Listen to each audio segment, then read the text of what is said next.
website पर दिला ना ते join class म्हणून एक button आहे तिथून live उद्या 6:30 वाजता और इसको है ना स्टॉप करना है. Don't do and live session.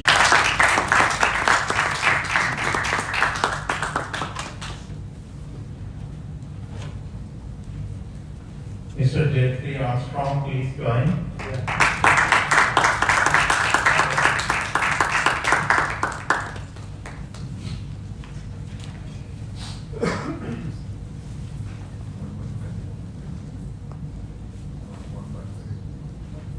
Dr. Arun Garg.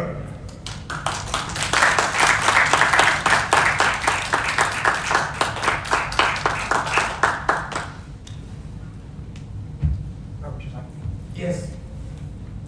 You can say. I can see.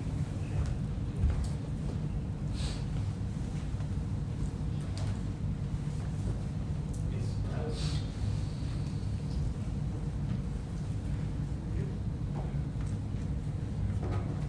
Thank you so much to our panelists for giving us the valuable time, and thank you for all the audience as well, to come here and participate in this discussion. So just to keep it straight, right, the discussion will be in English, but later on, if there are questions and answers, that can be answered based on the language the person is comfortable with. Yeah.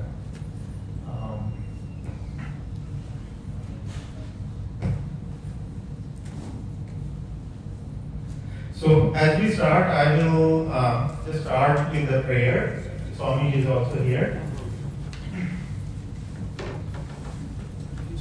Hari Om. Dr. Swami Satya.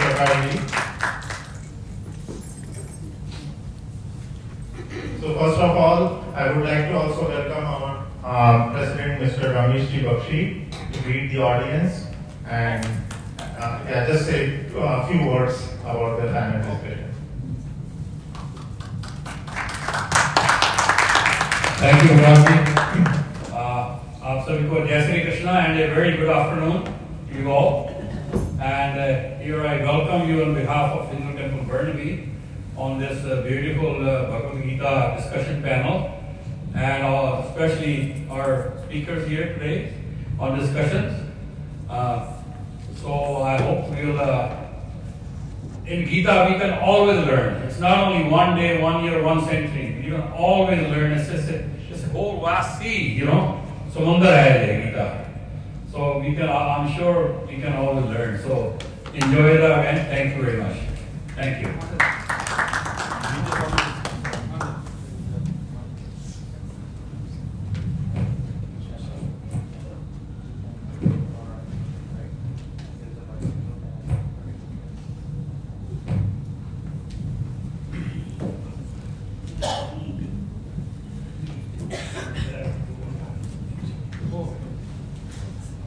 So thank you, Bakshi Sahab. We'll start with the prayers.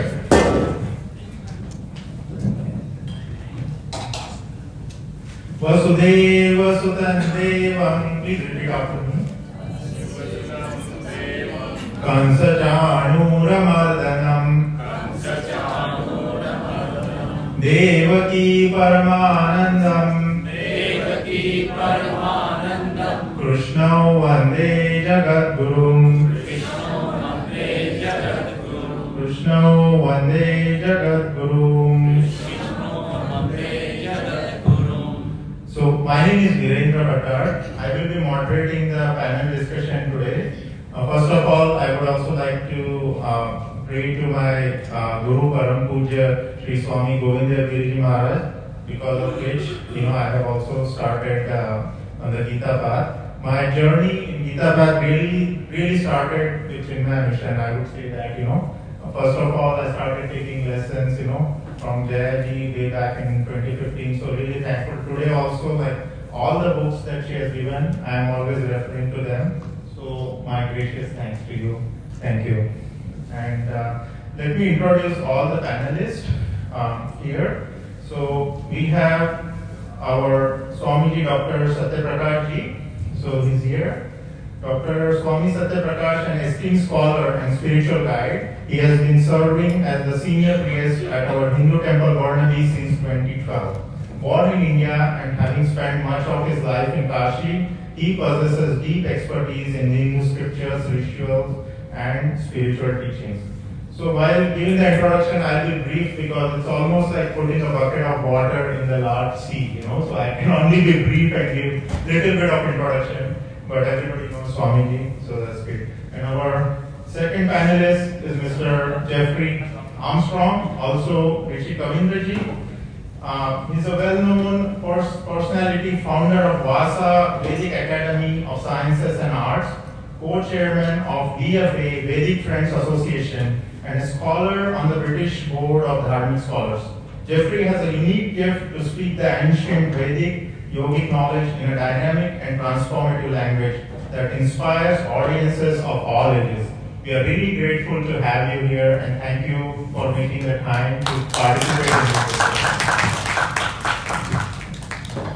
Next we have Dr. Arun Garg ji.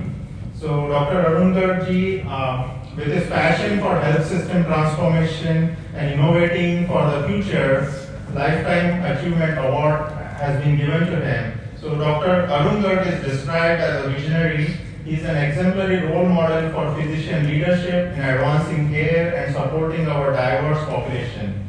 He has been an advanced student of Gita and reciprocates his experiences combined with his healthcare experiences. So we'll learn a lot more on the teachings of Gita and how it relates to the healthcare. Thank you for joining us. And we have Mrs. Jaya Muzumdar here. So some of you who know, the seeds of Chinmaya mission were laid in Vancouver, BC in 1972. When Pujya Gurudev Swami Chinmayananji was scheduled to arrive for a series of 3 lectures at Simon Fraser University. The organizer, Mrs. Menon, suddenly had to fly to New York, and so Mr. and Mrs. Kapahi got the golden opportunity of hosting Gurudev.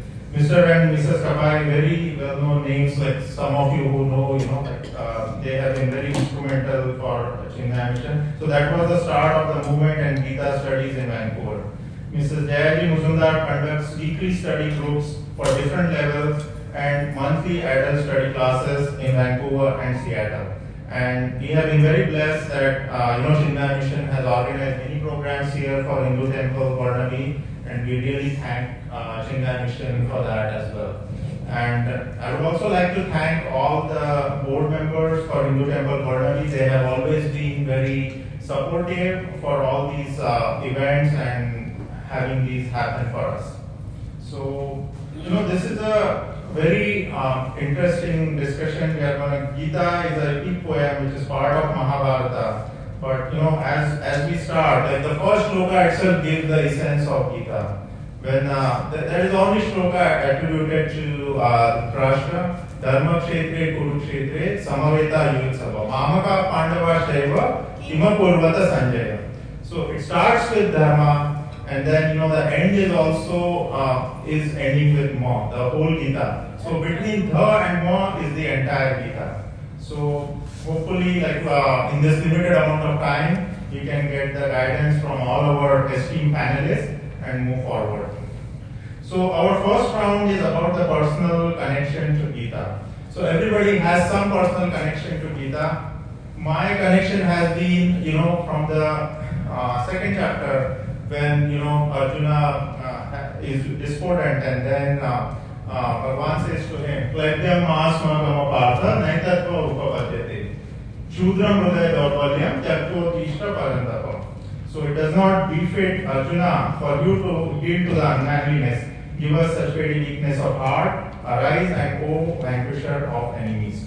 So my first question is for Swamiji, Dr. Satya. So what personal experience or challenges early in your Vedic and yogic studies inspired you to return to Bhagwad Geeta?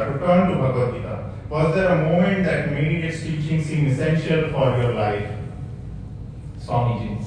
You have the speaker there.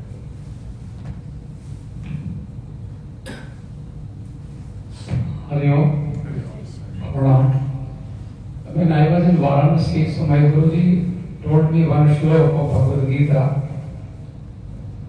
from from 3rd chapter, 33rd shloka. Sadisam cheshate swasyaha prakriti jnanavanapi prakritim yanti bhutani nigraha king karishyati. So when I came to Canada, there are so many challenges, and each person's life you feel so many challenges. But my Guruji told me that whenever you go, Lord Krishna told to Arjuna, "Oh Arjuna, everybody has his great and personal nature. Everybody. Sadesam cheshate swasyaha prakriti jnanavanapi." Either you are jnani or you are in any condition, in any position. So you have your own nature. So what is the challenge? We want to change others' nature, but he cannot change his nature. But I can change my nature, myself. So if I change my nature according to him, according to the person, then it will be good for me. And as Bhattad told that very nice thing, as Arjuna started with Dhritarashtra Dharma Kshetre Kurukshetre Samaveta Yudhitsavaha Mamakaha Pandavashchaiva Kim Akurvata Sandhya. वो मेरे और पांडवों के बच्चों ने क्या किया? This is the last question. And last question, last श्लोक, यत्र योगेश्वरः कृष्णः यत्र पार्थो धनुधरः तत्र श्री विजयो भूतल ध्रुवा मित्र मतिर mama. So only two words we can take from Bhagwad Geeta. First sloka is starting first word dharma, and last sloka last word mama. Mama dharma. What is my dharma? Dharma means duty. What should I do for community, for people, for world? So maybe that's all for me. This is the nice things and Bhagwad Geeta. Thank you, Swamiji. So that is a really good inculcation on that. So Rishiji, as someone raised here in the West, how did the teaching from Bhagwad Geeta help you deal with challenges of growing up between cultures? Can you share teaching that made a strong impact on you?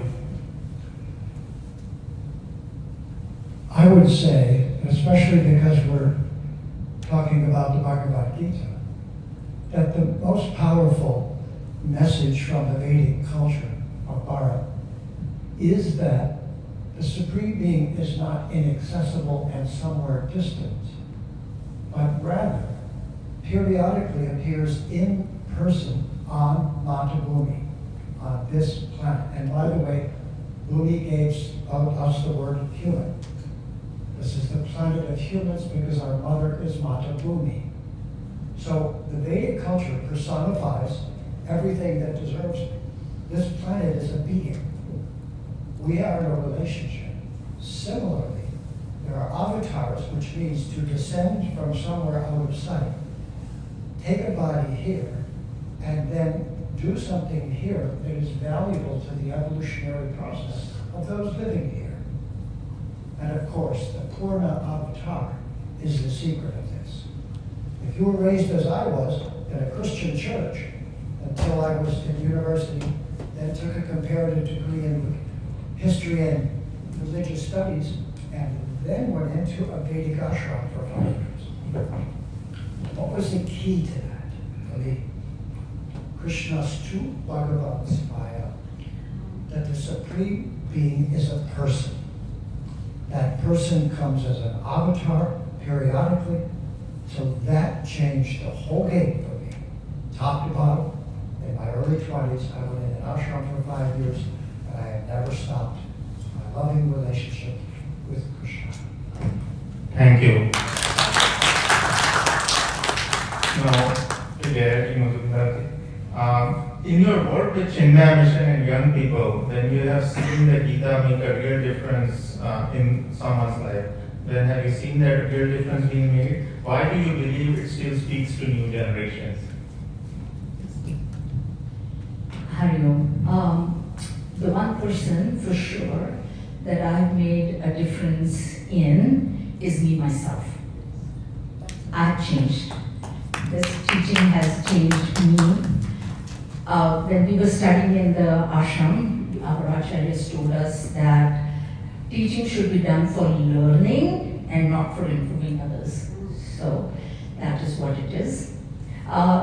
The solutions from Bhagavad Gita are valid even today because the problem that Arjuna had, we have the same problem today. Arjuna was on the battlefield and he was a Kshatriya prince. His duty was to fight adharma.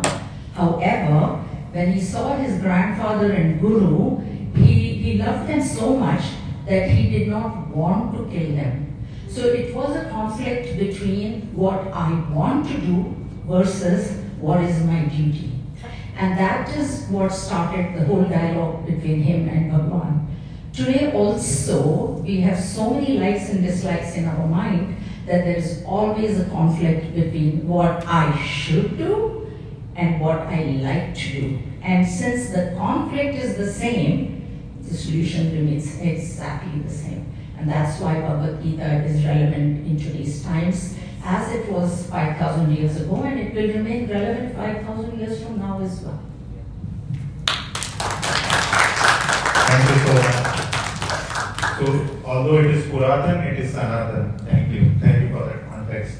So, Dr. Arun Garg, from your experience as a doctor and Gita student, how does the Gita provide insight into health and healing? Can you share how it guides you in difficult moments? Thank you very much. As you know, folks, Virendra is very smart. He has given each one of us 1 or 2 minutes to share this. And how do you share your life story in 1 or 2 minutes? So you'll bear with us. Bhagwad Gita is really who I am, what I am. I was born in Bharat. I came to Canada in 1965.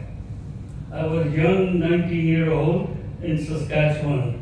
Some young lady had an eye on me and she wanted to convert me to Christianity. So she took me to churches and all that.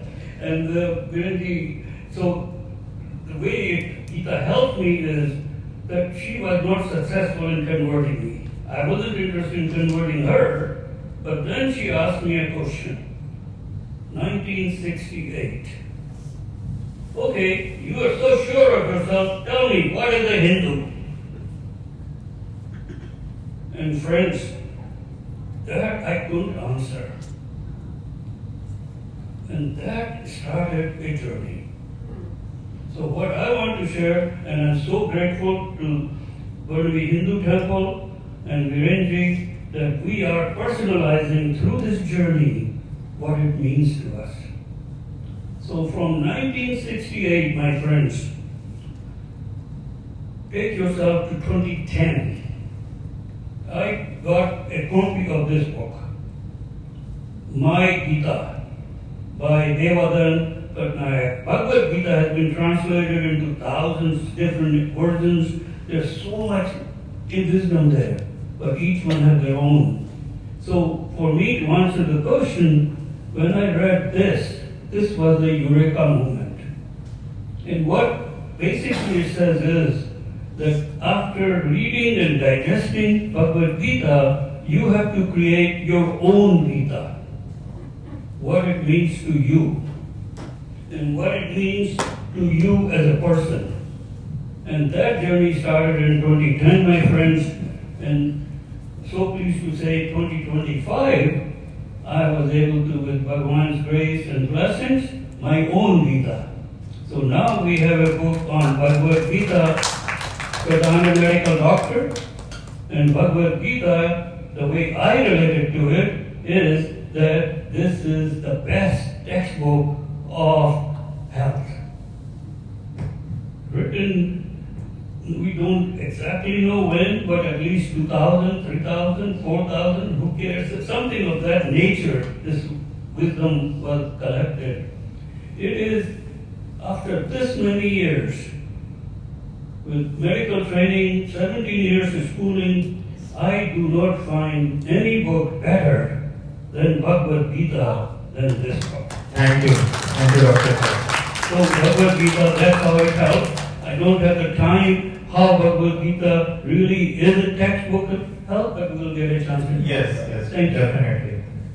So that is a really good diversion into our second round, which is basically about Arjuna's dilemma and modern life. So as Swami have explained in today's pravachan also, right?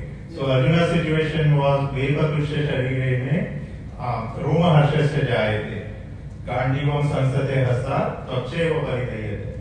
So that is the situation of Arjuna in chapter 1. And we can relate to it, a lot of us, like we go through that situation sometimes in our life. So my questions to panelists will be on that. It's when Arjuna was in that situation, when his body was shuddering, his hair is standing on one end, and the bow Gandiva is slipping from his hand, and the skin is burning all over. So Swamiji, what modern situations remind you of Arjuna's confusion and worry in Gita? In other words, how do you see people in same situation as Arjuna was in chapter 1? गांडीवं संसते हस्तात् त्वक्सेव परिधर्यते न च शक्नोमि व्यवस्थातुं भ्रमतीव च मे मनः. So I was telling somebody that and work like a machine and sleep like a baby and live like a witness. We have three things in our Bhagavad Gita: karma, bhakti and jnana. Karma is related to body and bhakti is related to mind and knowledge is related to buddhi, intellect. So the root of depression, stress is that in Bhagavad Gita, second chapter, 62 shloka, ध्यायतो विषयान् पुंसः संगस्तेषु भजयते संगात् संजायते कामः कामात् क्रोधो विरयते क्रोधः भवति सम्मोहः सम्मोहात् स्मृतिविभ्रमः स्मृतिभ्रंशात् बुद्धिनाशो बुद्धिनाशात् प्रणश्यति. So in modern time we are very intellect person, we know, and in Bhagavad Gita 6th chapter 5th shloka, Lord Krishna told to that always uddharet atmanatman natman avasadayet atmaiva atmano bandhu atmaiva vipuratmanah.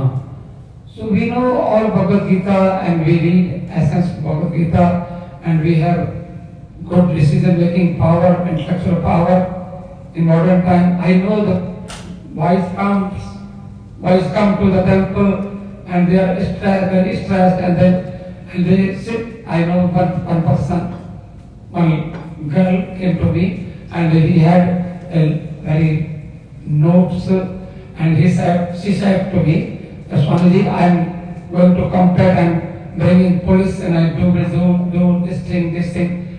Because my manager was very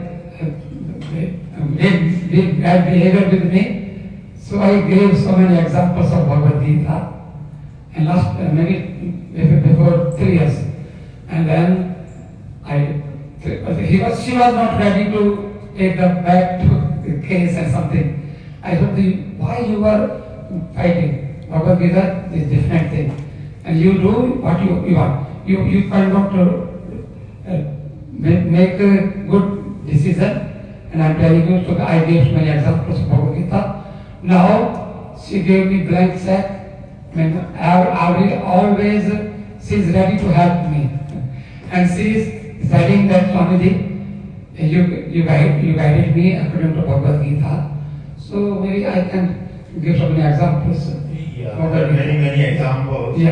And I think, as we go through the further rounds, those Sure. examples will be very relevant. Sure. Yeah.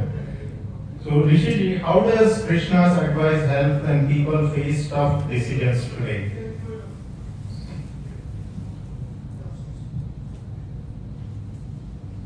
We're on round 2, right?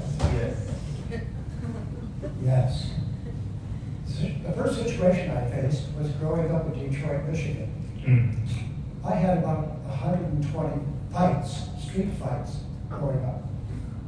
I didn't start any of them, but they started something in me. It's the survival of the fittest.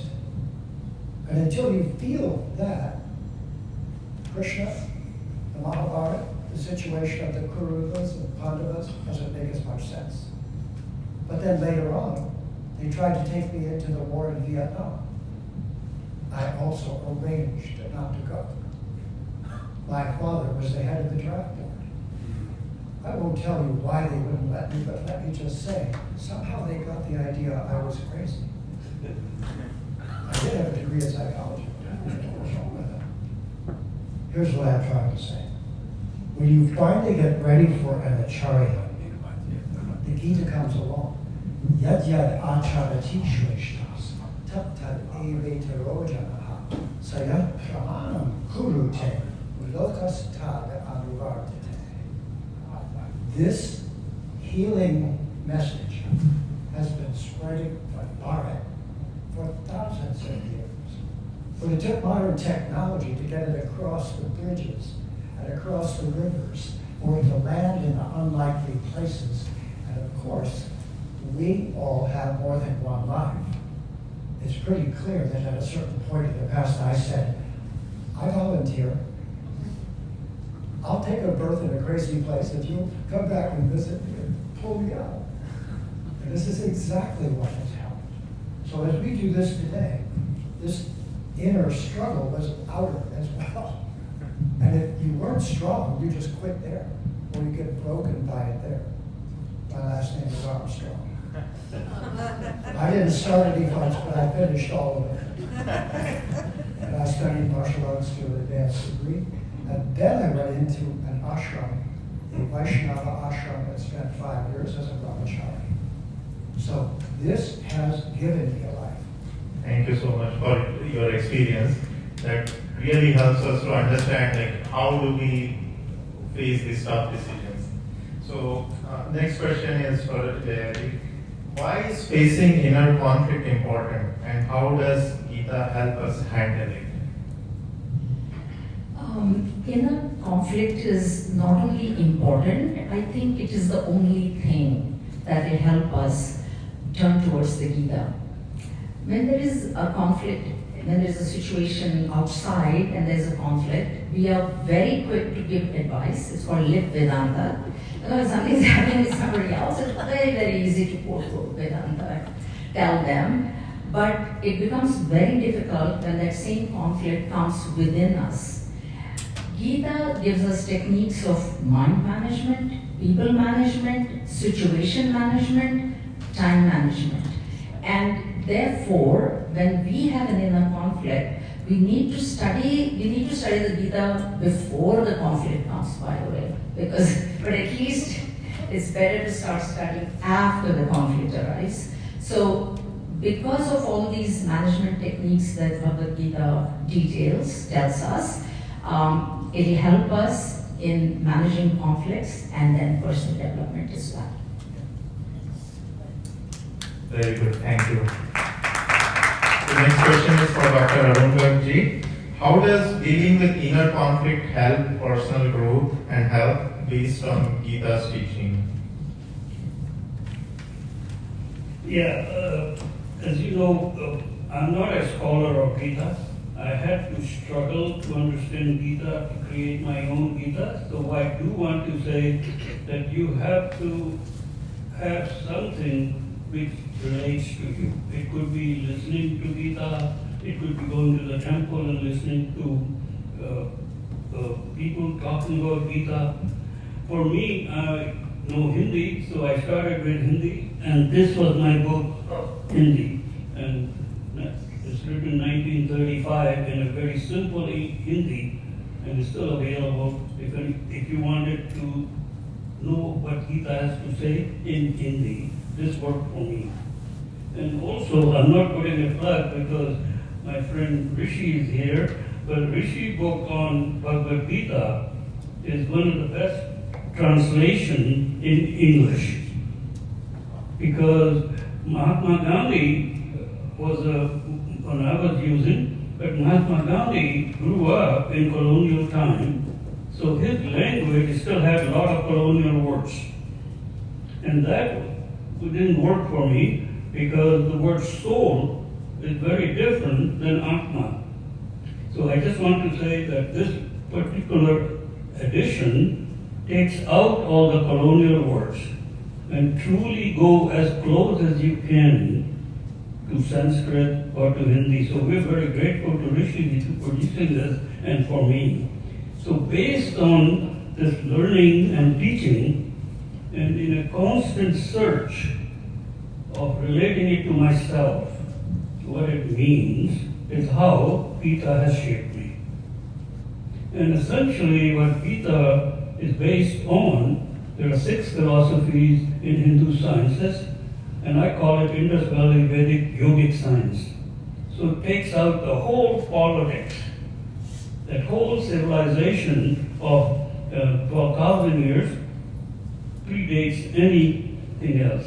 So this Gita, the way it helps and how it becomes the textbook of health that I talked about is because it's based on nature, Prakriti. 5 elements. 5 elements that describe the organs of work, organ of senses, and the organs. So 20. But where it goes beyond is the consciousness. And consciousness relates to mana, and most important is chitta or intellect or vidya. So the way Gita shapes and helps is that it, in its teaching, through its teaching, relates to you who you are. And once you make that connection, then your thought becomes so simplified. And it's all your bliss. And that's how it works for me. Thank you. Thank you, Dr. Shah. That now takes us to our third round, which is basically discussion about dharma and responsibility. So, reminds me of the shloka from the 3rd chapter, Shreyan Swadharmo Viguna Paradharma Swanushtitha Swadharme Nidhanam Shreyas Paradharmo Bhayavaha. So it is far better to perform one's natural prescribed duty through teams with force than to perform another's prescribed duty. We just saw how Bhagwan guided Arjuna to perform his own duty as a Kshatriya. So that is the dharma and responsibility. So it is also mentioned in the shloka, it is far preferable to die in the discharge of one's duty than to follow the path of another, which is what it dangers. So the question for Swami regarding this is, what does the idea of Swadharma mean for people working and living today here in British Columbia?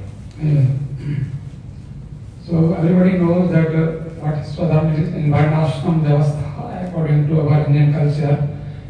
Means like Brahmana, Kshatriya, Vaishya, Shudra. Brahman is working not like priest, like a speaker, a good religious speaker, Swabhya. And then Kshatriya, protecting power. And then Vaishya means like economic conditions he should maintain. And then Shudras, they are working. But in Manusmriti, I read that in each Varna, Brahman is also there Shudra. In Shudra there is also Brahman.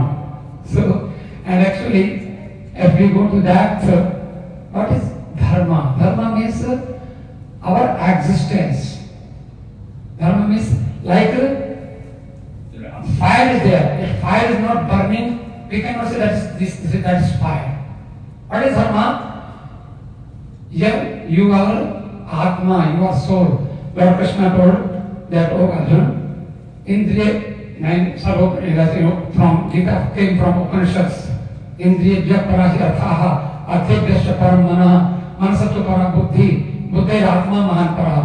I am living in the level of body and mind and intellect, but actually I am only consciousness, I am only soul, and I am undifferent part of Supreme.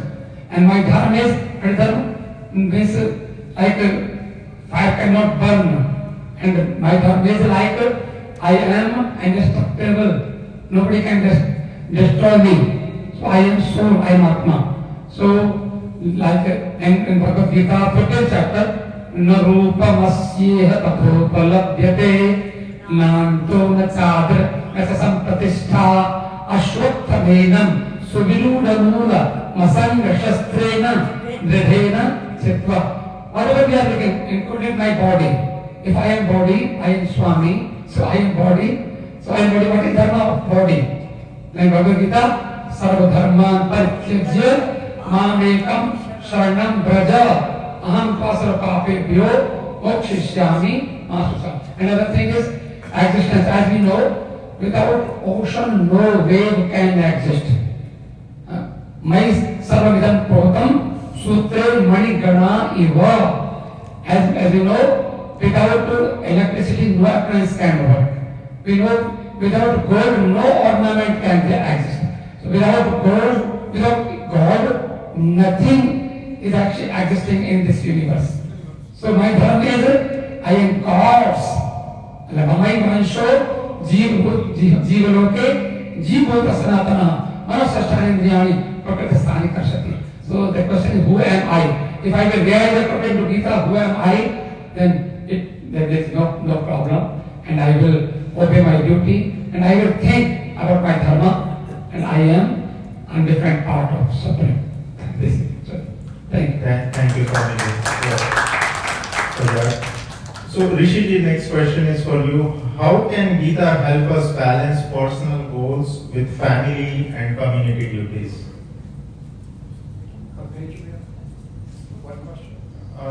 It's a question about dharma and responsibility. So how can Gita help us balance personal goals with family and community duties? We are embattled with like so many responsibilities, the family duties, community duties.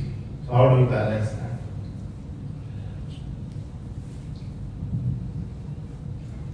Arjuna is about to destroy his family or be destroyed by them. This is actually a book about family quarrel. And in the history of our planet, family is the most likely place for quarrel to take place because we think we own Prakriti. And we must have some in order to be here in Prakriti. And yet our family is either our best friend or our worst enemy. This is the message of the Mahabharata, of the Bhagavad Gita, of the Purna Avatar coming to earth to show us in person and in the larger sense for us to know that we are all related and eventually see one another as family. Whether they do or not, we teach them as acharya by example. This is the message of the Gita. Don't act like they are. Show them how to act properly. Thank you. Be an acharya. Yes. So, Jaya, the next question is for you. What makes it hard to stick to one's dharma, and how can these challenges be overcome? There are two major obstacles to follow dharma. One is the desires in the mind created by our own likes and dislikes. And the second is when our faith in righteous living starts decreasing because we see other people living, prospering actually, through adharmic or illegal ways.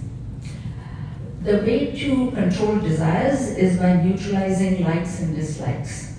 When the desires in the mind are controlled, are reduced, we will not be so much forced to go into adharmic ways to complete them, to fulfill them. And when faith starts decreasing, because we see, the reason faith decreases because we see other people who are prospering and we think, what am I doing wrong? I'm following dharma and I'm not prospering, but this other person is. We have to remember that there is a divine law which prevails over all other laws. And we must know that this divine law there is a divine authority which is, fulfilling these laws. So that person will get whatever the results of his adharmic actions are in some other birth, at some other time, by that divine law. So if we have faith in that divine law, which is the divine constitution, like each country has a constitution of its own, there is a divine constitution, and that constitution will then take care of them. So we need not worry about whether they are prospering or not through adharmic ways. We should follow Dharma as per given by the scriptures. Thank you, Jaya. Brings to Dr. Arun Garg. What are the common barriers to following Dharma, and how can we address them? So when we say barriers, what are the impacts of this even from the health perspective? Thank you. Thank you very much. It's a very important and fundamental question.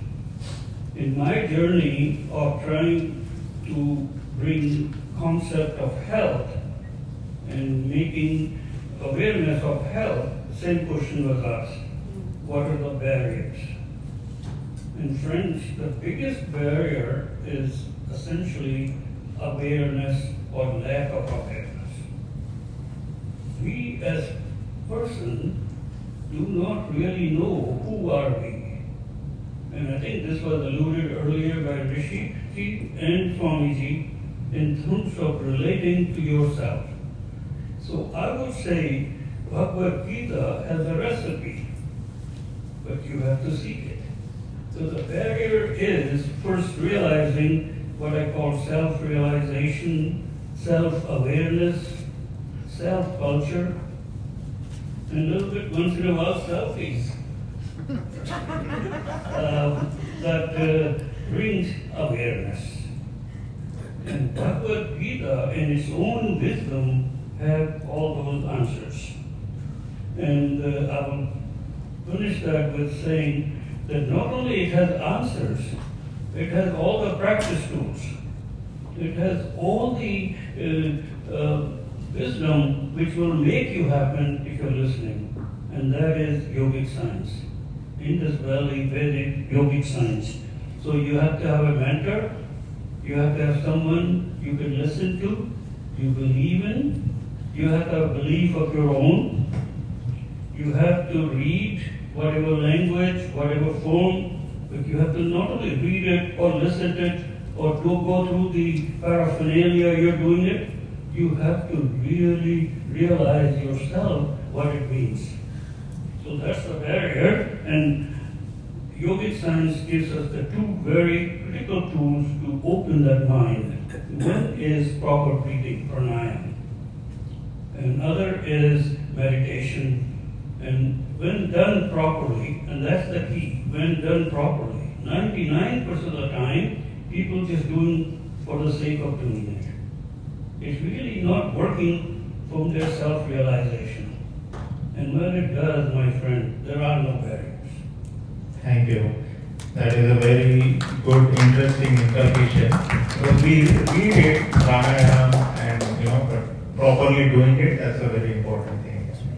So that brings us to our fourth topic of discussion, which is on karma yoga and non-attachment. So just reminds me, naiva kinchit karomiti yukto manyeta tattvavid pasyan shunvan sprushan jigran nashnan gachan swatan sashan. So this really like a essence of Gita, like I do nothing at all. So when we say karma yoga, how do we go towards the non-attachment? Like whatever we are doing, hearing, touching, smelling, eating, going, sleeping and breathing, this is the thought of the true seeker where he says that I do nothing at all. So Swamiji, the question for you is, how do you practice karma yoga in daily life? What advice will you give to the congregation and devotees to follow the karma yoga? Yeah, in Bhagwad Geeta we know, everybody knows this sloka, karmannivadikaraste ma phaleshu kadachana. Ma karam pal hetul bhur mati sangostu akarmani. Mati sangha astu akarmani. So you should not be akarmanya, you should perform your duty. But in Bhagavad Gita, we see that Arjuna asking in second chapter, 54th shloka, is it the pragyasya ka bhasha samadhistasya kesava? Is it dhikin prabhashita kimasita bhajeta kim? it means you have your intellectual power must be there fully in your control. Then what will you do? Then it's the prajna. Will you become yogi? It's the prajna. So one sloka I know. First sloka is 55th sloka. Very important. Prajaha yada kamam sarvan path manogatam atmanyevatmana tushtaha. This is prajna sudachate. When you are finishing your desires and you are satisfied with yourself, in you and with you are satisfied. Another thing is Bhagwad Geeta, 12th chapter, 12th sloka. Shreyo hi jnanam abhyasat jnanat dhyanam vishichyate dhyanat karam phala tyaga tyagat shanti anantaram. When you are doing something, then examiner is other. I am student. But I cannot take marks myself. Examiner will give the marks. So we offer always fruit. Oh God, we are offering fruits to Radha Krishna. Please keep the result of this ritual in your hands. Keep the result of this performance in your hands. And I believe whenever I need something, you will provide me. And the other thing is very important that I am a karma yogi, so I must be like a with full confidence that from 55th sloka and the second 72 sloka in second chapter, that is very important slokas, 18 slokas. You will be Siddhagyan and you will be a good karma yogi. So I am, and then being a karma yogi, so you should maintain your health. When you perform, you need your health. And you need your mental situation, good mental mind, and you need good intellectual power. So you should do like a little bit pranayama. Because when I think that when I do pranayama, so I can perform my duty very correctly. And then the Bhagavad Gita, pranayama is like a yoga. Apane yogati pranam, prane pan thapare, prana pan samaitra, and then that is a pranayama. We should understand what is pranayama. This is yajna. Apare netaaharaha pranan pranesu jogvati. Very important thing. And will you do pranayama? If you are not able to perform your duties, you should do pranayama. You should be strong according to Bhagwad Geeta, and then you will perform your duty very correctly. Thank you, Swami. And I think we'll discuss more on this topic because the next round is about Sure. that. Yeah. Thank you. So, Rishiji, the next question is for you. Is it possible to work well without focusing on results? Because we are always expecting results when we are working. That okay, I did some service in the temple, so somebody should praise me. That is an example, right? So, in this competitive world, how is it possible to work without that? That's an excellent question, because with any work requires knowledge of a science that's relevant to the work. This should lead us to looking for the science of how we got the particular disposition to work. And that is otherwise known as Jyotish, Vedic astrology, and Ayurveda, Vedic medicine. These two are about your karma and what it's doing. I've been a Jyotishi since I was 23 years old. I went in an ashram, learned the Vedanta, became a practitioner of the Vedic Vidya, and then got a guru of Jyotish, because I already had a degree in psychology. But it's incomplete unless you know that there's a delivery schedule of what you did before, and that is intermingled with what we do. If we only see what we do now, we're blind, because we only see a small bit of the picture. If you see the big picture, as all the navagrahas move, and as each one gets in a different position, they're actually getting ready to deliver, and your Jyotish, the moment of your birth, shows you how that will affect you, just as certainly as an x-ray shows how your heart's doing, how your bodily organs are doing. This is the missing ingredient in the Abrahamic religions. They have zero of this, because they have one lifetime and then zero. Whereas the Vedic culture has past lifetimes and future lifetimes, and right now, we're the artist. But that does not mean we're not going to receive the results of things we did in the past. And if that confuses us, we'll quit, we'll mess up, we'll get confused. And so, knowing Jyotish is truly getting in the light and becoming enlightened. Thank you. So, Jay, the question on this topic for you is like, what helps you focus on your effort instead of the result as per your continuous work in teaching Gita and promoting Gita teachings?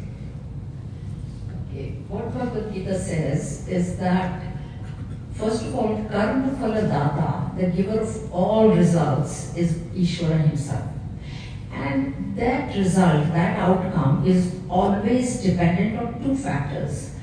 One factor is the karma that I have done right now in this life, or for a particular project, whatever actions that I have done now, but the other aspect of it is what I have done in my past lives. That aspect, I never know. I can never know. I can never change it also, because it has been done in the past. There's nothing I can do about it.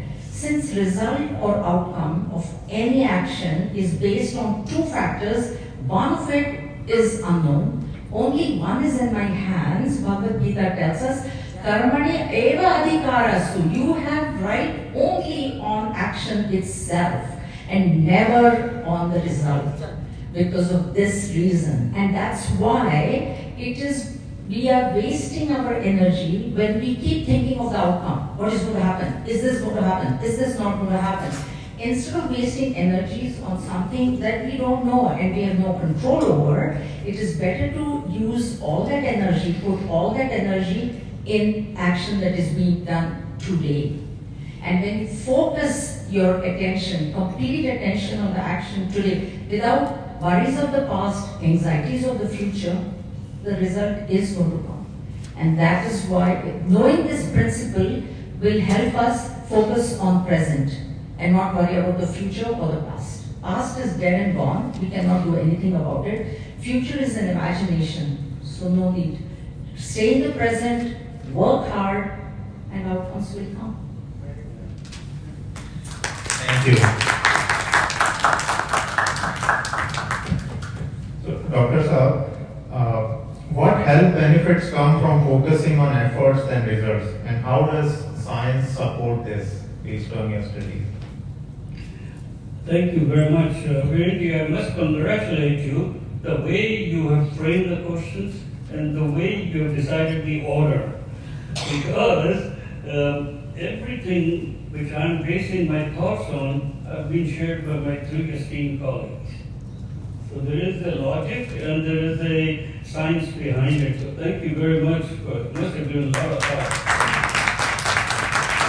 So I think Karma Yoga, besides, first of all, Gita, the fundamental message of Gita is not reductive, it's integrative.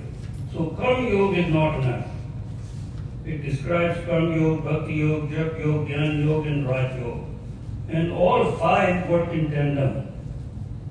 And that's when you get the biggest self-realization.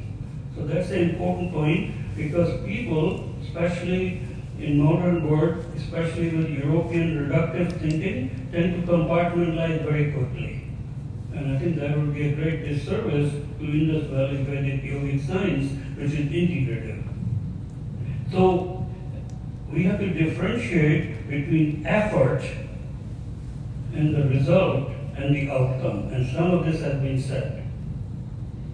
So effort is made, and it has to be made for an outcome. And effort without outcome is not going to get you anywhere. And Karma Yoga doesn't say that you should not have an outcome. Bhagavan Krishna was very clear in the battle to Arjuna. You're fighting to kill. That was the outcome, to win. Similarly, I've asked this question many times with young students.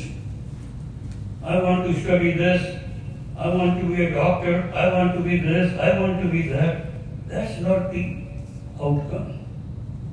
Outcome should be you have a passion for it.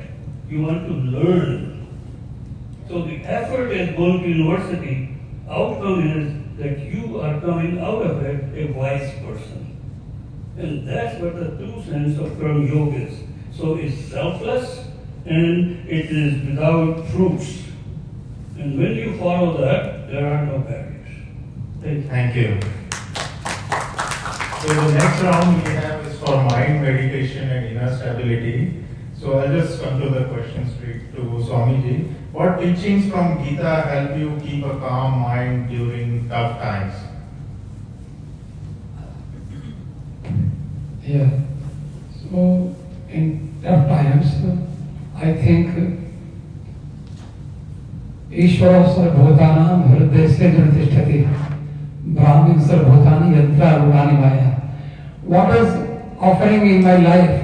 What is according to me? What is happening? What is tough? What is easy? So God knows everything, and God resides everywhere.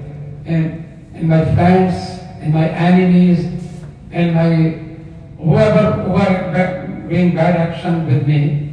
So I think always without God's agreement there is nothing happening in this world. So I always, and then I think this is my fault.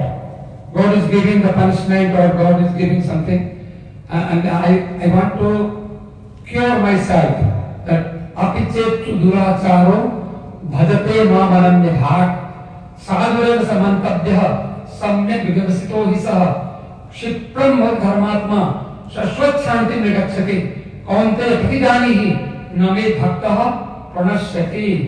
So if I am so bad, so Lord Krishna himself told that Arjuna, apike suduracharo, a very bad person, and what should I do?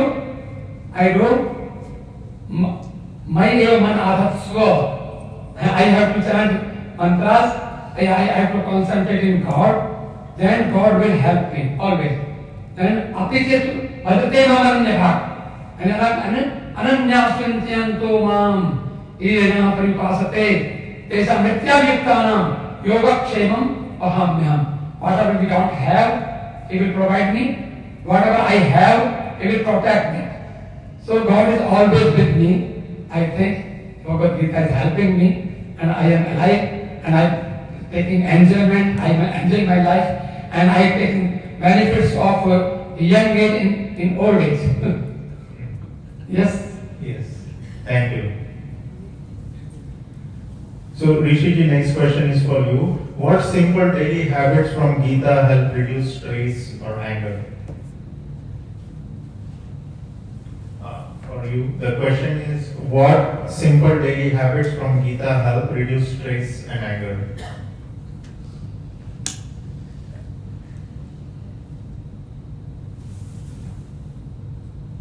It's necessary to see the context if you're looking at a struggle, because you have to decide who is following Dharma and who is not. In its brilliance, the Mahabharata is the most profound exposition of this understanding that exists on our planet. If you know how to read it properly, you know how to see how the players who are playing negatively, destructively, and dangerously, just for their own personal gain, are behaving. And then you see how to behave as the devas would, but we have free will, so we then have to take sides. Don't care, do it my way, or align myself with the devas and devis who are running Prakriti and ultimately be connected to Sri Bhagavan as my ultimate recourse. And this is the secret of Karma Yoga, that we will have a rasa, an emotional relationship with Krishna's true Bhagavan Svaya, but we will also have a daily relationship with the devas and devis. And this, therefore, is part of cooperating. And the yoga that is most profound for living is the yoga of cooperation with the devas and devis, department by department, and knowing that all of them and you our best friends, and working for Krishna's two Bhagavans. Thank you.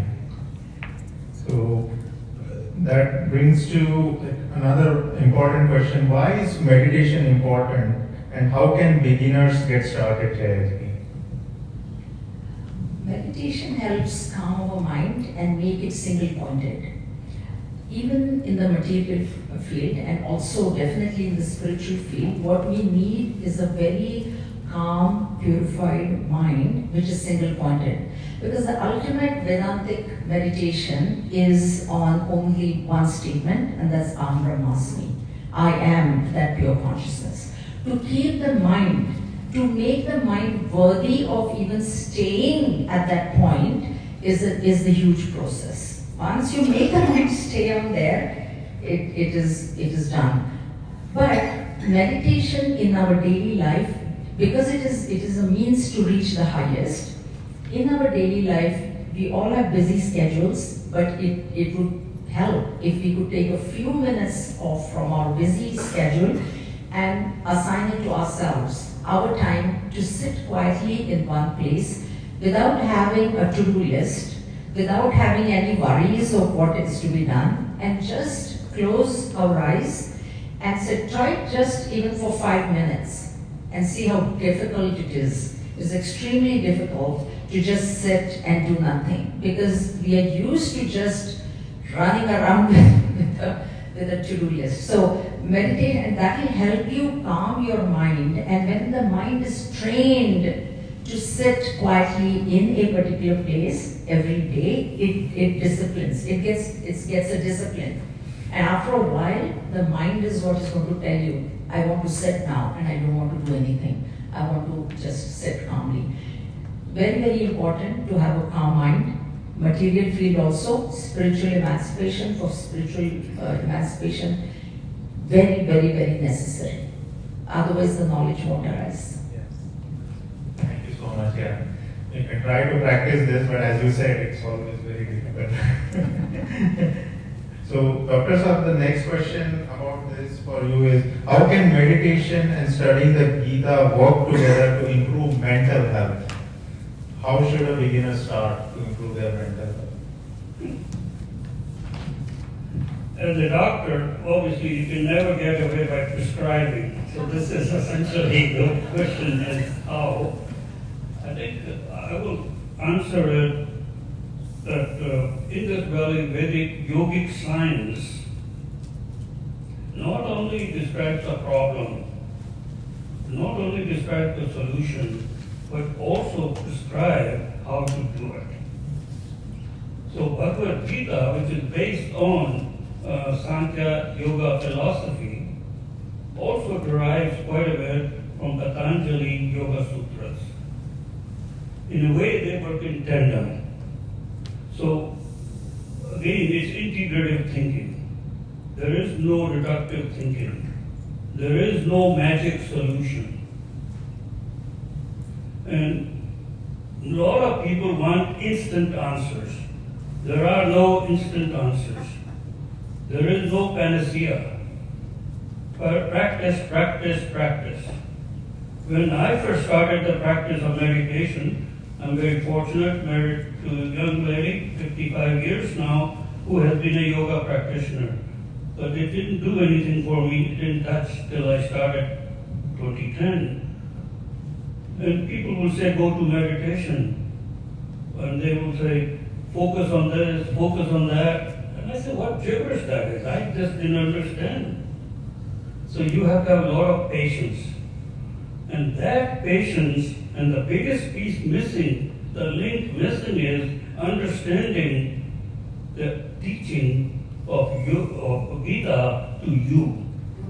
So self-realization, self-culture, self-awareness, and that is missing. So meditation has to tie with that.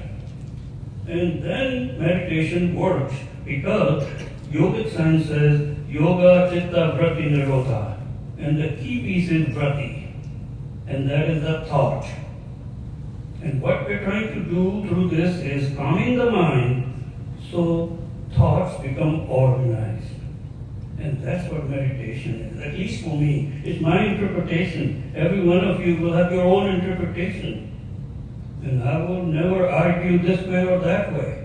As Bhagavan Krishna says in chapter 18, Arjuna, I have told you everything I know, and it's up to you. And I think we miss that point. We're always seeking outside. That we go and listen to Swamiji and we'll get the answer. My friends, I got a secret for you. That won't work. You have to find it yourself. And that is the key. I could go on, but I think that gives you the idea where I'm coming from. And please, this is my interpretation as a doctor who sees Gita as a textbook of health. Thank you.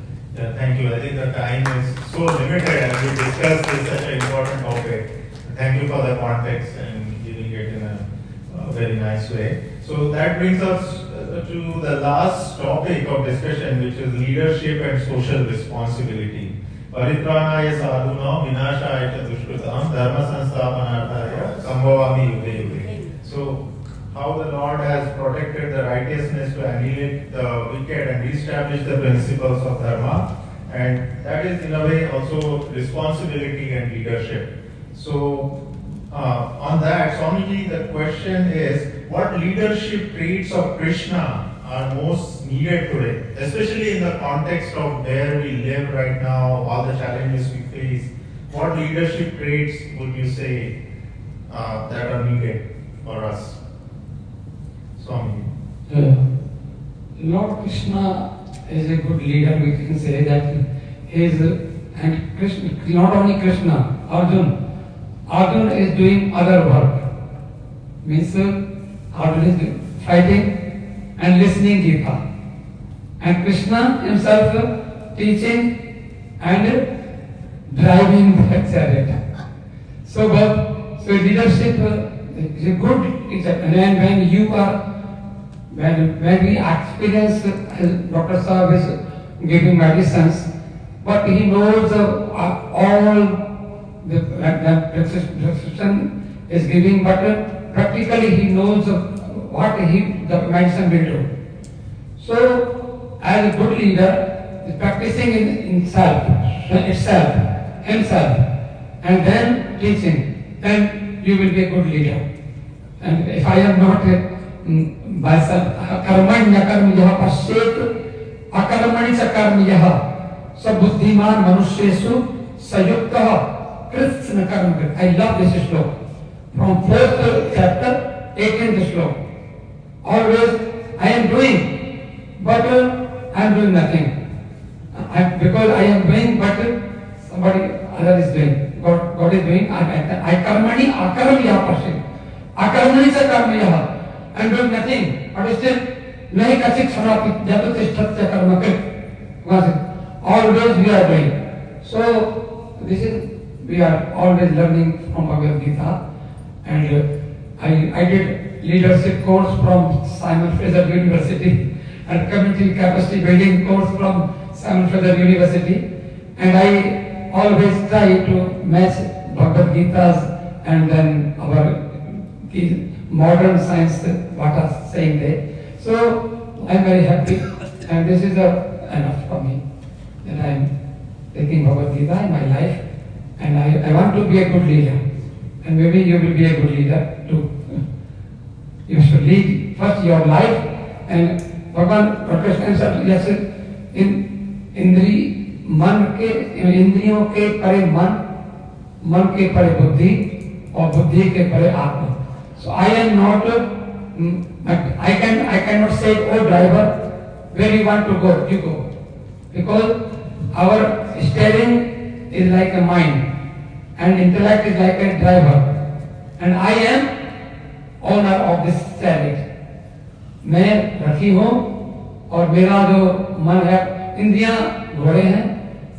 I have everything. So I have to be a good leader according to Bhagwad Geeta, and I will be successful for sure. And then Arjuna said, Nasto moha smitra labdha prasadam nayatito sitosmi gata sandeha karishye vachanam tava. So Shraddhavan lavade jnanam tattara sangeetendriya ज्ञान लब्ध्वा परम शांतिम असिदेनादि गच्छति। Om Shanti. Thank you. So, Rishi Kavindra, the next question is for you. How can Gita help young people handle career and social pressures?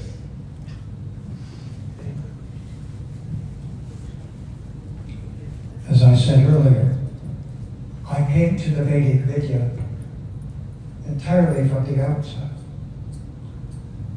Think of it as throwing everything in your life away except the body that you're living in. Starting fresh. Indeed, I wore a loincloth and wore a dhoti and had a ponytail for 5 years. So the tendency when you do something like that, come in from the absolute outside, a complete non-member, and someone is giving you the opportunity to come in, you try to get to the essence of everything. And this is chapter 10. Verses 8, 9, 10, and 11. I won't do the Sanskrit because I don't want to be tedious. But they say, and this is Krishna saying to Arjuna, who's in a dilemma that we've described between families. So he says, Arjuna says, who are you? And he says, I am the source of everything. From me the entire creation flows. Knowing this, the wise adore me with all their hearts. Their thoughts dwell in me. Their lives are surrendered unto me, and they derive great satisfaction and bliss, enlightening one another and conversing about me. To those who are constantly devoted and adoring the purest love, I give the understanding by which they may come to me out of compassion for them. I, who am dwelling within their heart, destroy the darkness born of ignorance with the shining lamp of knowledge, of Vedic Vidya. And rather than going on further in that, I just a little something that I put together in anticipation of this moment. And that is, I call it the yogic ambassador, but it's ambassador instead of ambassador. The ambassador of Krishna is an ambassador, is a messenger from Sri Bhagavan connecting the realm of Prakriti with the realm of Brahman through bhakti yoga, so the Jiva Atmas learn to connect with Sri Radha Krishna as friends, with the yoga of pure devotion. This best friend relationship is the big secret. This is the part that the other religions simply do not have. As much as they try to point in the direction of the source, and we respect them because of it. This friendship is the essence of Arjuna and Sri Krishna. They are Krishna's two, Bhagavan's final. They are best friends. And that best friend relationship will then color everything in your existence. That will bring to the social responsibility. And that brings you to this. Thank you. Yeah. So, there is the next question from you. How can families use Gita to create peace and understanding at home? You know, we are going through so many home issues as well. So how can Gita be applied? So, first of all, to apply the principles of the Bhagwad Gita, they need to study the Bhagwad Gita. Otherwise, so Chennai Mission, parents can send their children to our Bhagavad classes.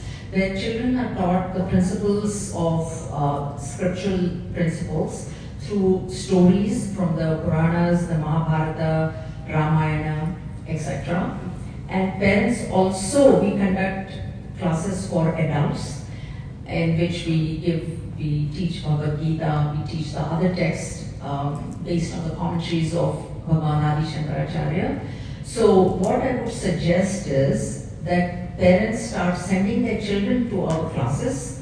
They're in person now, as well as they themselves attend our classes. That way they will come to know the principles, and only when you know something you can follow. I mean, I can tell the principles, but half of them are not even going to remember those. So studying Bhagavad Gita would be the first step. That's what I'm going to say. Thank you so much. Very nicely said. It's always practicing, as Swamiji will always refer to that.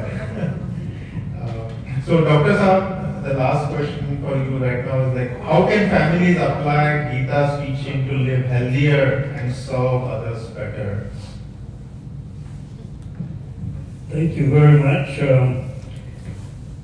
I think with your permission, because of the time, if I could share with you Bhagwad Geeta's one shlok. I think we are going to the last section. In Hindi, which will then carry the thing. It goes like, Sunte, sunate, sunate, nitya. Sunte, sunate, nitya. जो लाई इसे व्यवहार में पाते परम पद ठोकरें खाते नहीं वो संसार में. I think that basically summarizes how we apply Gita.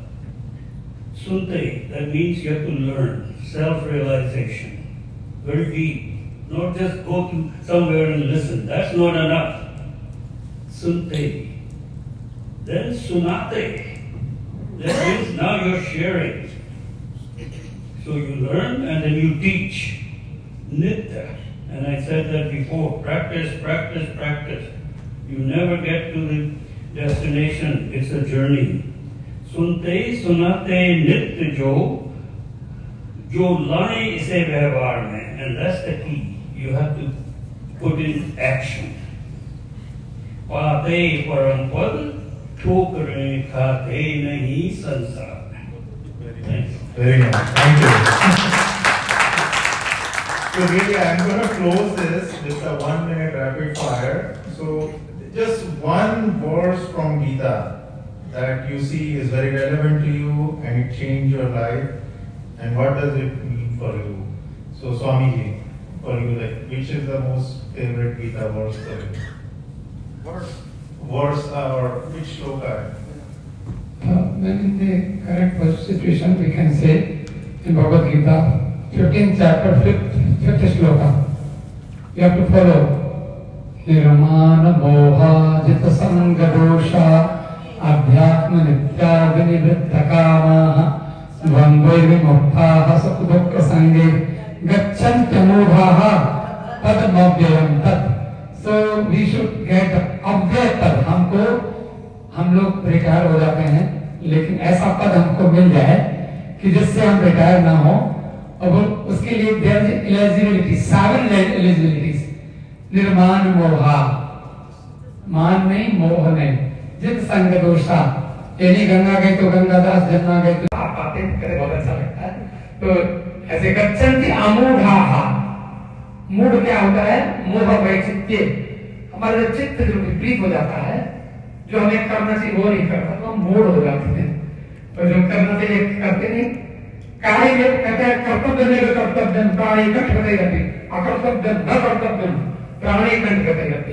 तो मुझे तो ये श्लोक अच्छा लगता है जो गीता के 15वें अध्याय का 5वां श्लोक है. जीवन में उतारना चाहिए. एलिजिबल टू गेट दैट अव्यय. Yes. Thank you.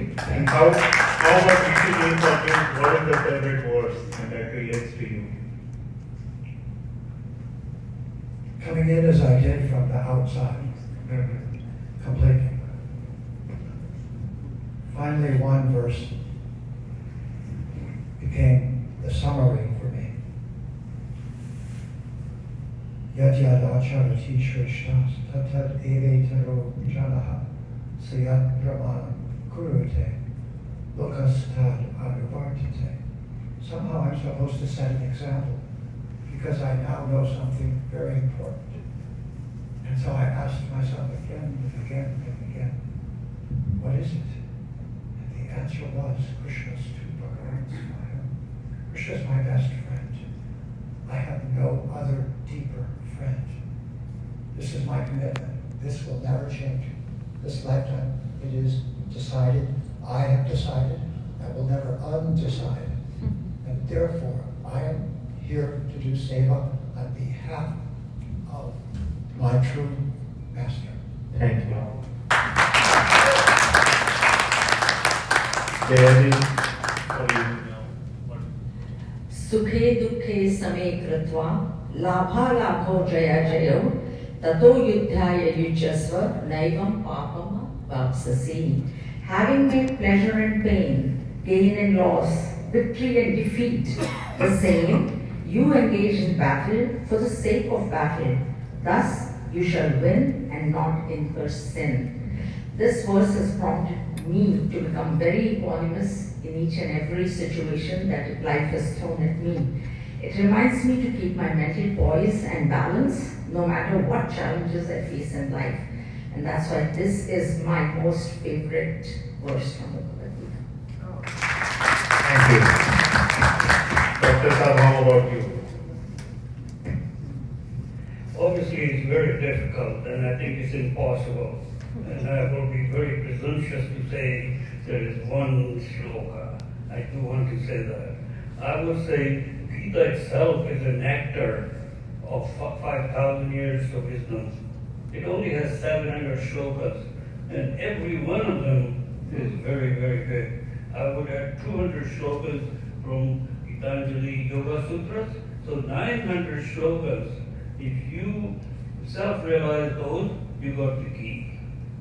But having said that, there is one shloka which did capture me, and that is in chapter 2, 22, 23, 24 combined. And I think Rishi will get pretty kick out of it. The word is Atma. The meaning of Atma, most difficult understanding. And Bhagwan says, Jaise Purane Tyagakar, Nar Vastra Nav Badale Savi, Yon Jeevan Tanko Tyaganutan Dehe Dharta Jeevi. Friends, whenever I change my clothes every morning, this reminds me of this. And this really means so much in terms of who we are, what we are. And I think each one of those is like this. So, but this means a lot to me. Thank you. Thank you so much.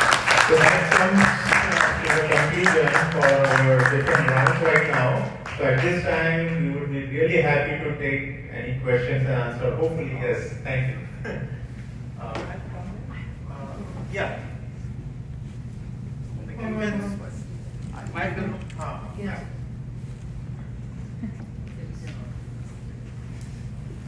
Actually, I only have two simple questions. The first one is about having a teacher. You see, Jaya has said, in order to understand Gita, you have to have a good teacher. I struggled with this thing for at least 40 years until I found her. Oh, very good. Yeah. And the second question I had was, if God is everywhere, why do we have to come to the temple to find Him? And who this question would be for? Who would you think? No, but you have to say, I think. You have to specify. Who would you like to ask this question to? I think Okay, so the government of Canada, the government of BC is everywhere, but my hydro or my electricity or something, can I just stand on the open ground and say, government of BC, I have this problem, can you solve it? I need to go to Victoria, I need to find the department, the person who is in charge of that department and talk to that minister. Temple is a place for us to connect with God. God is all pervading. God is within us. You can talk to God just sitting alone in your home because He's within us. But when you want to ask for something, you need a place of contact. And the temple is what provides us that place of contact. That is why we come to the temple, and this is where you can ask whatever that you want from God, because God is all powerful and He can give you anything that you really want. And that is the reason. Okay? That's why temples are necessary. Thank you. Any other questions? Yes. Just Jasper. Thank you.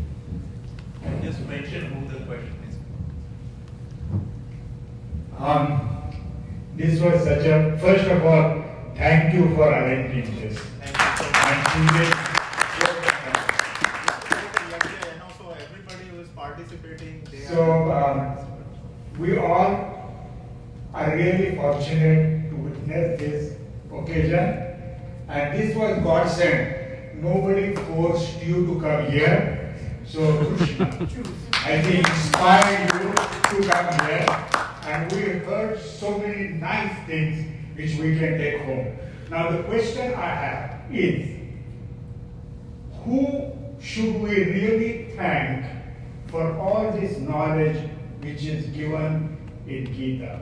Because if Dhritarashtra didn't ask this question to Sanjaya, he wouldn't say anything. So should we thank Dhritarashtra for that, or should we thank Sanjaya because he narrated everything? Or should we thank Vyasji who gave him, Sanjaya, the telepathy to see everything what is happening on the battlefield? Or should we thank Arjuna to ask Bhagwan to narrate something, or to Bhagwan himself, who obliged Arjuna and gave us this knowledge, this ocean of knowledge? So I would ask Swami to answer this question.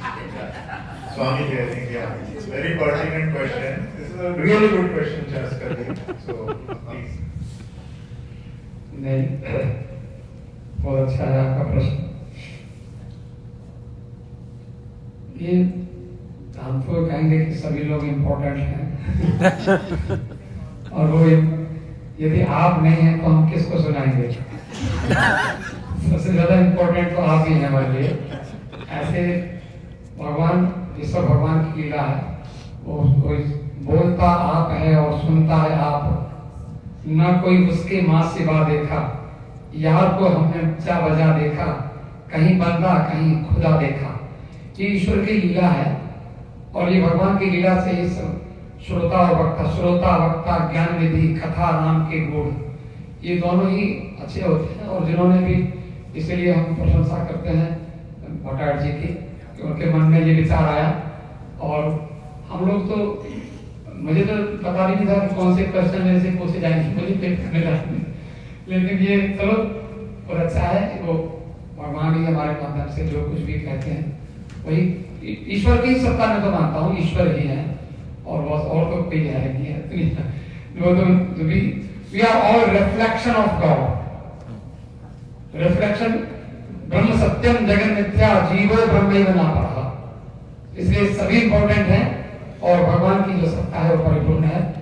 तो हम लोग भगवान को अर्जुन में संसार की ओर चलूं या प्रभु की ओर चलूं, कुछ समझ नहीं आता अब मैं किस ओर चलूं।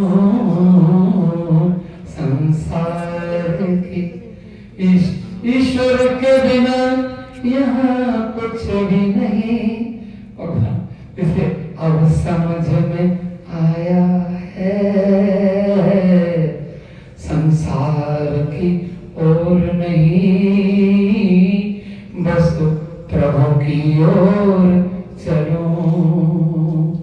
संसार की ओर नहीं, बिन बात की चिंता करते हो, बिन बात जन्म खोते हो। जब जरूर है आत्मा फिर किसके लिए रोते हो। मैं कुछ नहीं कहना चाहता, आगे बढ़ेगा। Next question. Yeah, my question is, first that I want to thank all of you guys. Really enjoyed it. I wish that we had more this kind of discussions or in the temple. And the other question is from Dr. Goyal. Good, sorry, I always the books that you suggested, I would like to know the name and the author of those books. In the beginning you said 2 books. So in terms of Hindi, yeah, sure. Hindi, if you just want to read in Hindi, pure Hindi, that's 1935 edition of Dinesh Shastri, at least I found it very good, called Hari Geeta. Hari Geeta. But can you still buy it? Yeah, that Bhagwad Geeta, but in Hindi.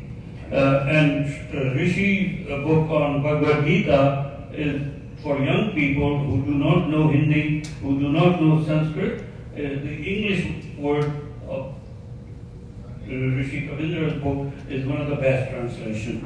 The book which worked for me was My Gita by Devadat Patnaik. Devadat Patnaik.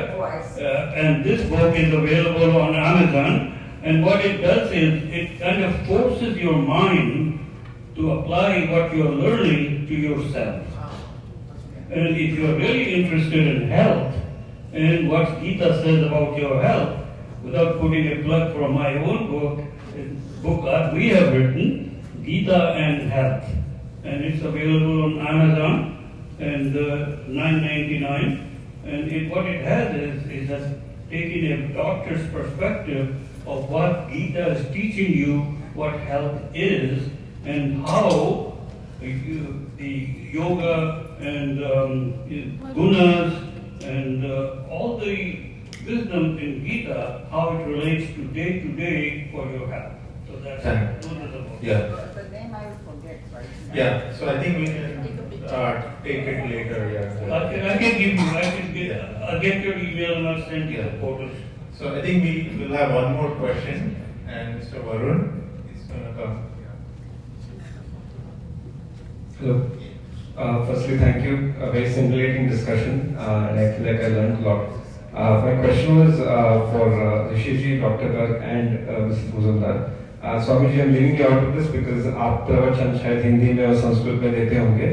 But the question is, English as a language probably bakes in a lot of Judeo-Christian sensibilities. Is it challenging for you to use English to explain concepts of the Gita, which might be misunderstood because we have some sensibilities of English, not knowing that they might be actually baked into Judeo-Christian values? Simple example, I don't think the word God has a direct translation to things said in the Gita, but we use it very loosely. People often conflate Dharma as religion. So do these things pose a challenge to you when teaching or translating? That's a very good question, right? Like, there is a mool to Gita and the translated Gita. So I think it's good to you because you have done a lot of work.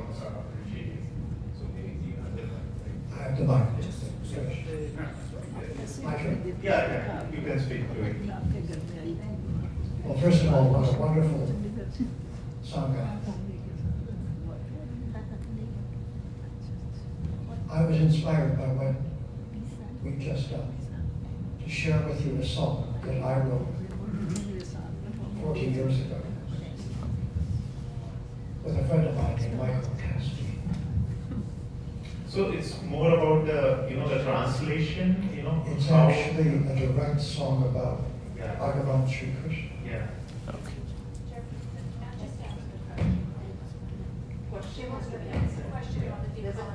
I thought you were asking me. No, To do just about something. the question, Oh, in terms of the translation. Oh. So because there is a mool to You're asking me Gita. questions? Yeah. Yes. thank you. No problem. I thought when the other were doing it. Okay. On okay. the colonization journey of God, why is God and Bhagwan not synonymous in the Is that the question? Essentially, yeah. Excuse me, and Atma you talked about, the translation of Atma. Can you Yes. expand on that, please? All right. So the word atomic is from a Latin word, atome, which means you can't cut it, as the negative prefix. Right. So it meant uncuttable, but as we all know, the atom was split.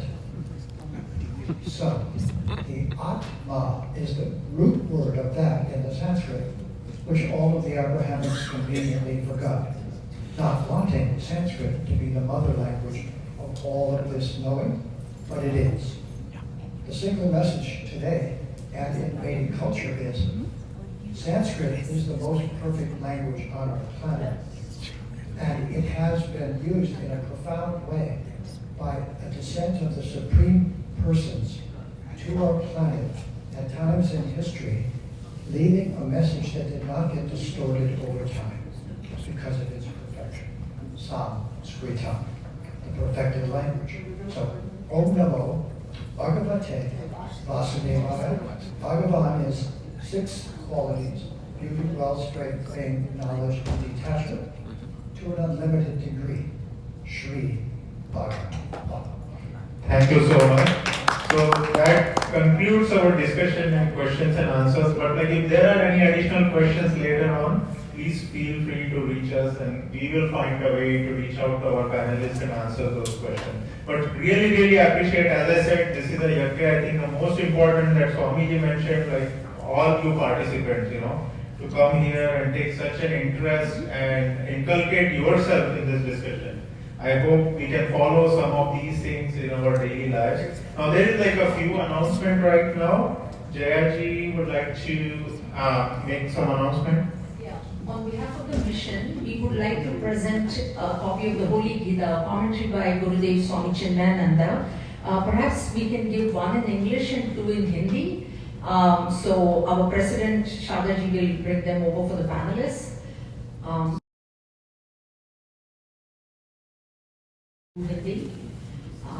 So this is a commentary written by Gurudev, and perhaps you can get some insights from there as well. Okay? And one for the end of Bhattad as well. Hindi, English. Hindi. So 2 Hindi and 1 English, please. 3 Hindi and 1 English. Sharda? There is a